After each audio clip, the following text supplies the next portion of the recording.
Smart meter के खिलाफ हम लोग जनता के बीच में जाएंगे, सड़क पर जाएंगे, बिहार बंद का आह्वान होगा। कलेक्टर की ताकत से स्मार्ट मीटर लगाने का जो फैसला नीतीश कुमार ने लिया है कभी कामयाब नहीं होने देंगे। आपको मालूम होना चाहिए पत्रकार भाइयों को कि पूरे देश में 14 लाख स्मार्ट मीटर लागू है और सिर्फ बिहार में आप 53 लाख स्मार्ट मीटर आपने लगा दिया। कि क्यों इतनी दिलचस्पी है, क्या कारण है कि आप इसको संज्ञान में नहीं ले रहे हैं? मैं अभी भी मानता हूं आप समाजवादी सरोकार के लोग हैं, आप जनता का भरोसा है आप पर। आपके मंत्री खुलेआम मुसलमानों के खिलाफ बयान देते हैं। अडानी को कॉन्ट्रैक्ट दिया, उनकी पूंजी को बढ़ाने के लिए वो स्मार्ट मीटर लगा रहे हैं और गरीबों के जेब से पैसे कट रहे हैं। क्योंकि स्मार्ट मीटर जो है उसकी स्वीकारोक्ति पूरे देश के अंदर कहीं नहीं हो रही है, क्योंकि वो मीटर इतना बिलिंग बढ़ा रहा है जिसके कारण आज गरीबों के लिए बिजली का उपयोग करना। न्यूज़ फॉर नेशन में आपके साथ अभिजीत सिंह। बिहार विधानमंडल का शीतकालीन सत्र चल रहा है और ऐसे में विपक्ष ने बाइकआउट कर बाहर निकला और जिस तरह से स्मार्ट मीटर को लेकर लगातार सवाल खड़े कर रहे हैं, जिसको लेकर तमाम विपक्ष हैं वो सदन के अंदर भी प्रदर्शन करते हुए नजर आए हैं। और वहीं बात करें तो समाज कल्याण विभाग के क्वेश्चन आंसर के दौरान जो तमाम विपक्ष नेता हैं वो बाइकआउट कर सामने निकले, बाहर निकले और मीडिया कर्मियों से क्या कुछ कर रहे हैं। अनुपूरक बजट में माननीय मुख्यमंत्री ने समाज कल्याण विभाग को चयन किया था बहस का विषय वस्तु बनाने के लिए। आप देखते हैं समाज कल्याण विभाग लूट का विभाग बन चुका है, भ्रष्टाचार का विभाग बन चुका है। समाज कल्याण विभाग के तहत आईसीडीएस में बच्चों के लिए जो पोषाहार दिया जाता है, उस पोषाहार का खुलेआम बिहार के ब्लैक मार्केट में आईसीडीएस के अधिकारी कलेक्टर के नेतृत्व में बाजार में बेचते हैं। इसका जिंदा मिसाल है कटिहार जिला के बारसोई में आईसीडीएस ने आंगनबाड़ी का जो क्या होता है उसको बोलते हैं ना, सीडीपीओ, आंगनबाड़ी का सीडीपीओ, उन्होंने ना 554 क्विंटल माल ब्लैक मार्केट में बेचने की कोशिश की, जिसे जनता ने पकड़ा और पकड़ के एक मुकदमा आबादपुर केस नंबर 6454 है और 2124 क्विंटल माल का गबन का अभी भी कोई हिसाब किताब नहीं है। इन तमाम चीज़ों की जानकारी प्रिंसिपल सेक्रेटरी समाज कल्याण विभाग को दी गई है। इसके बावजूद भी कोई कार्रवाई नहीं हुई, बल्कि उनको प्रमोशन देकर के पूर्णिया जिला का डीपीओ बना दिया गया। ऐसे हालत में हम लोग देखते हैं जितने भी विकलांग हैं, 45,000 विकलांगों के बीच में आपने कोई साइकिल, कोई ट्राईसाइकिल ऑटोमेशन का जो होता है उसने देने में आपको कामयाबी नहीं मिली है। सिर्फ 40% लोगों को आपने देने में आपको कामयाबी मिली है। उसमें ऐसी शर्तें हैं जिस शर्त का पालन नहीं किया जा सकता है। इसलिए हम लोगों ने जो स्मार्ट मीटर का मुद्दा हम लोगों ने उठाया, जिसको आसन ने निर्ममता से ठुकरा दिया, हमारी बात सुनी नहीं गई। स्मार्ट मीटर आज लूट का मीटर बन चुका है, खून चूसक मीटर है।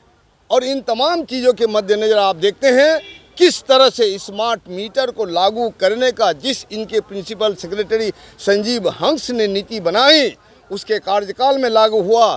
संजीव हंस आज जेल में है, तो स्मार्ट मीटर को भी जेल में रहना चाहिए। स्मार्ट मीटर या उनके कार्यकाल का कोई भी नीति को स्थगित करना चाहिए और नए तरह से सोचना चाहिए। इसलिए बिहार में स्मार्ट मीटर भी नहीं लगेगा और समाज कल्याण विभाग का पुनर्मूल्यांकन करना होगा। और बारसोई की जो सीडीपीओ है, जिसको पूर्णिया जिला में डीपीओ बनाया है, उसको जो है वो गिरफ्तार करना होगा। और 2124 क्विंटल माल का क्या हिसाब किताब माननीय मुख्यमंत्री को देना होगा। और 554 क्विंटल माल सरेआम पकड़ा गया है। इन तमाम चीज़ों के बावजूद इन लोगों ने गिरफ्तारी की नहीं और न कोई कार्रवाई की।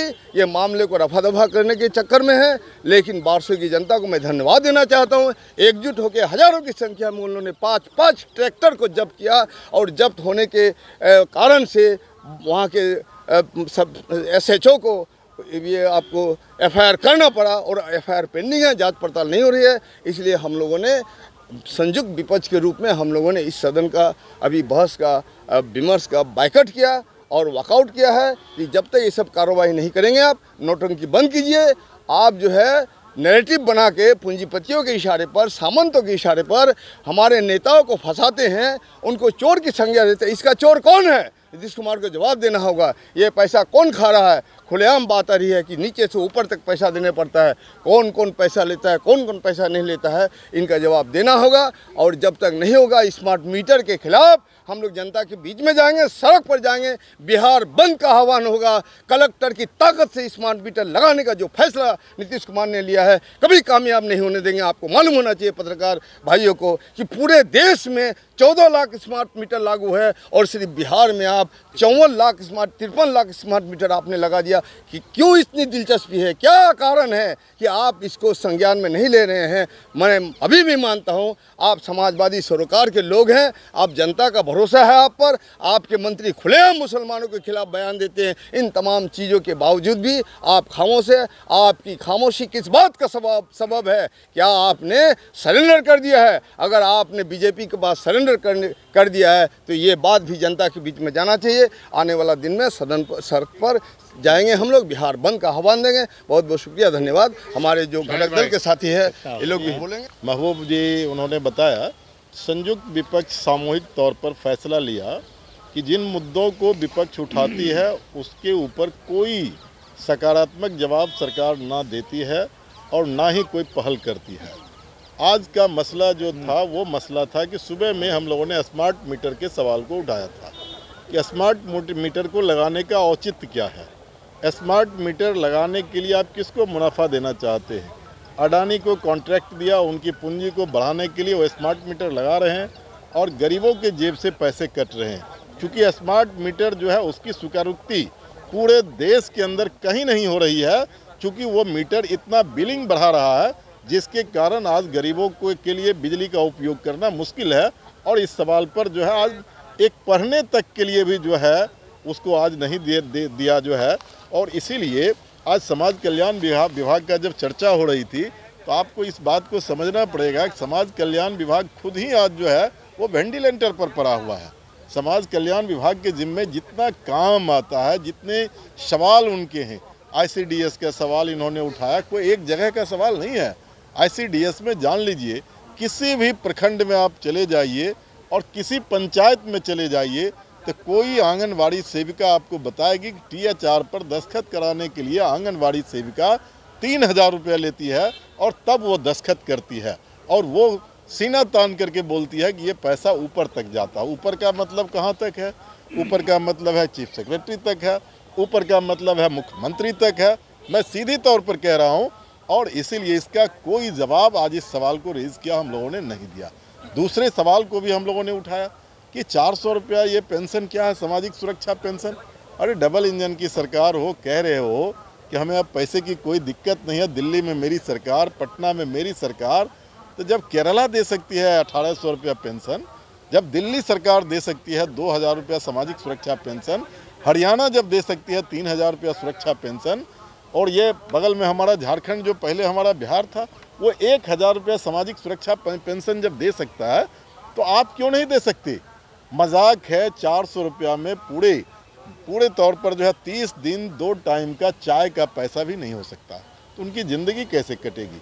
और इन तमाम सवालों को रखते हुए हम लोगों ने कहा कि ये झूठ का पुलंदा जो है ये सुनने की ज़रूरत नहीं है। इसीलिए हम लोग इस सवाल को लेकर के जाएंगे सड़क पर, ज़रूरत पड़ेगा तो हम लोग बड़ा से बड़ा आंदोलन जो है उसके तरफ बढ़ेंगे और इसीलिए बाइकआउट किया। तो आपने सुना भाकपा माले के विधायक दल के नेता महबूब आलम को, उनका साफ तौर पर कहना है कि जिस तरह से समाज कल्याण विभाग के जो प्रश्न था उस पर हमने सवाल उठाया तो सरकार समाज कल्याण विभाग के जो मंत्री के पास जवाब नहीं था, और वहीं और जिस तरह से स्मार्ट मीटर को लेकर साफ तौर पर कहते जा रहे हैं कि जरूरत पड़ेगा तो हम लोग बिहार बंद भी करेंगे।